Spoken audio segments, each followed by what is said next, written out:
Hi, welcome back to my channel. I'm Ash Fab. This is Fab on a Dime, where I share all my frugal adventures along with money saving tips and tricks and budgeting inspiration. If you enjoy saving money, hit that subscribe button for me so we can stay connected and build wealth together. In today's video, I'm going to share 4 mistakes you might be making on your spending plan, or why you might be sucking at this whole budgeting thing. If you have any issues with budgeting at the moment, leave me a comment. Let me know what your biggest struggle is or what you hate the most about budgeting. I think it'd be really interesting to see the differences in the comments and the variety of struggles that we're all facing on this journey together. I'm gonna jump right into these 4 things. Number 1, your goals are way too strict. I have been preaching this ever since I started this channel, so if you've been following along, you know how strongly I feel about this. I truly think this is the number 1 reason why people can't stick to a budget to save their lives. There's actually science behind this, so hold on, let me explain that in a minute. This has been the case in the past for me as well. When I was younger, I thought budgeting would be a great idea because I was tired of being broke all the time. I sat down, decided I was gonna really restrict myself and only spend a little tiny amount of money because, let's face it, we all have big dreams and high goals for ourselves. And when you're in the comfort of your living room with a full stomach and time to kill, you feel really optimistic about your chances of being able to adhere to a strict spending plan. I would go through phases of feeling super motivated, like, yes, I'm not going out to eat at all at restaurants this month. I will cook every single meal and be extreme with my frugality. And that sounds great, but obviously it's just not realistic.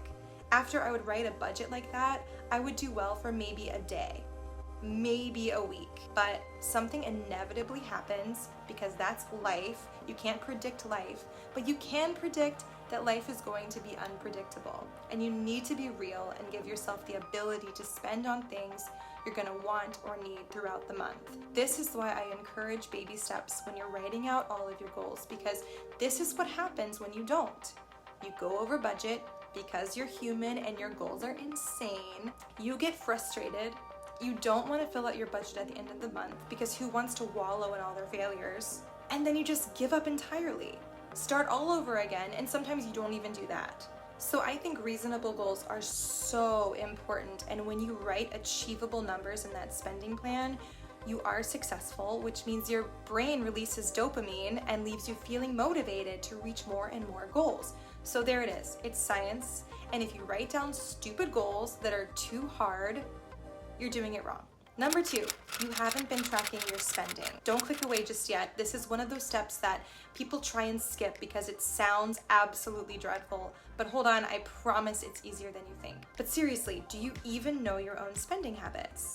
If you haven't actually taken the time to figure out where your money is going, there's absolutely no way you're successful at planning out your spending. If you don't have an understanding of your own personal struggles, where your money tends to end up at the end of the month, you're missing out on a huge opportunity for growth here. And I guarantee that you will be shocked once you take this step. So I have a really great guide for doing this, and I break everything down in a separate video, so definitely go watch that, check that out. It's the way I personally track my purchases, and I literally have kept track of every single purchase I have ever made. It's so easy, I promise, because there's technology for it now. You don't have to keep a written log in your journal. You don't have to keep it on your notes app every single time you buy something. But you absolutely have to do this. You need to have an idea of what your real struggles are. You need to line up your spending with your priorities. And you could be wasting money on things that actually aren't that important to you. There's no way to improve if you don't know what you're working with. Estimates are not okay.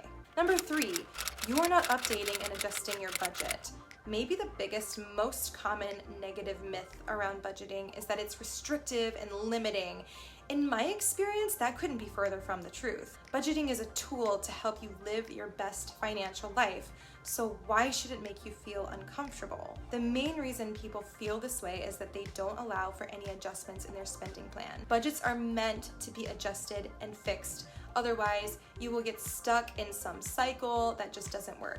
And this is an overall concept that is also true on a month-by-month basis, meaning you absolutely have to change up your budget from month to month because each month naturally comes with different expenses. For example, you might have events to plan for gifts for holidays or special occasions, travel, etc. Every month should look very different from the last. But also, you need to be reevaluating your goals often.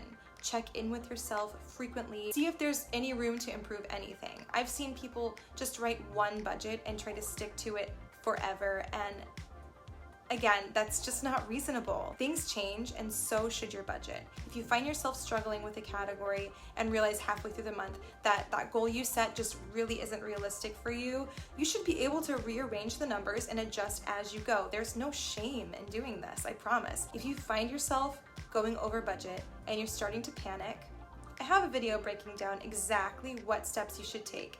So watch that, take a deep breath. It's important to be flexible and to adapt as needed. Number 4, you're using the wrong method. If you have tried budgeting and continue to fail, maybe you should look at the way you're writing out your budget in the first place. It would be so nice just to give you a one-size-fits-all spreadsheet that is successful for every single person, but you and I both know that's not realistic. Everyone is different and our brains work in weird ways. If you've only been using a worksheet and you can't seem to keep up with that, try something new. Try an app, keeping notes on your phone, a handwritten journal. Just try something different. Sometimes it really is as simple as changing up the method. That can make a world of difference, and you'll be shocked at how easy you can make it for yourself if you just stick to what your brain likes. Keeping it simple is okay. It's actually preferred.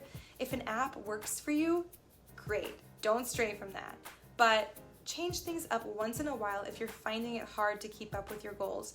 There's nothing wrong with you. Your mind just works in a very particular way. Cater your system to your own personality and preferences.